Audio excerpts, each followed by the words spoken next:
Morning, everybody. Good morning. What we have here is the House Budget Committee, Republican majority, putting out yet again a budget that addresses America's needs, a budget that balances the budget. It's a path to prosperity, a responsible, balanced budget. We believe that we owe the American people a balanced budget, and for the third straight year, we've delivered. In fact, we balanced this budget in just 10 years. This is a document, a plan that balances the budget in 10 years. Now, the House Budget Committee has spent the last several weeks working together with each other, just like families and businesses do around the country. We've been assembling a budget so that we can make sure that our country can live within its means. It's a reasonable goal, balancing the budget. And we keep spending money. We can't just keep spending money we don't have. That's the basic acknowledgement when you're budgeting, just like families and businesses do, that you cannot continue to kick the can down the road, that you cannot continue to spend money we just don't have. Now, how do we do this? We cut wasteful spending. We repair the safety net so that we can help those in need. We protect and strengthen key priorities like Medicare, a program that's going bankrupt, that's jeopardizing the health security for millions of American seniors. And we foster a healthier economy so that we can create jobs and grow more wages. You see, balancing the budget is not simply an act of arithmetic, not just getting expenditures and revenues to add up.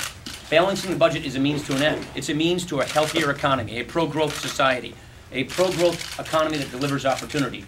That is first and foremost why we are doing this. Now let me walk through a few of the charts if I could. And if this thing works, there we go. Now, here is essentially what we do to begin with. This budget cuts spending by $4.6 trillion over the next 10 years. Historically, we've paid a little less than 1/5 of our income to the federal government, but the government has historically paid a lot more, spent a lot more. We match revenues with expenditures. So our budget matches the spending with our income, just like every family and business must do throughout America. In fact, we bring our deficits down right away. This shows you how our deficit path goes down precipitously to begin with, to the point where we end up with a surplus in 2023. Now, in the 1990s, Democratic president worked with a Republican Congress to balance the budget. This is a goal that both parties have been able to achieve consensus on achieving in the past. We think it's something we ought to do again. Number 3, this is the picture that should scare everybody. This is the picture that shows you the path we are on today. We know, without a shred of doubt, we are consigning the next generation to an inferior standard of living. We know, just like in Europe, we are facing a debt crisis in this country. And a debt crisis hurts everybody. But the people who a debt crisis hurts the most are the poor, the elderly, the people who need government the most. They're the ones who get hurt the first and the worst in the debt crisis. And so what are we doing? We are addressing the most predictable economic crisis in this country's history, this coming debt. The red line shows you the path that this country is on right now. The green line shows you the debt reduction path that we achieved by putting this budget into law. Not only will we balance the budget, we will pay off our debt so that we give our children a debt-free nation.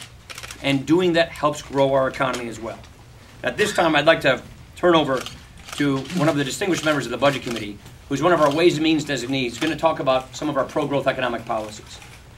Please know that by balancing the budget, we grow the economy.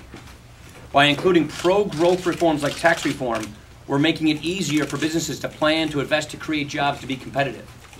We want more jobs, higher wages, families getting out of poverty into the middle class, and that is one of the cornerstone policies we have in here is tax reform.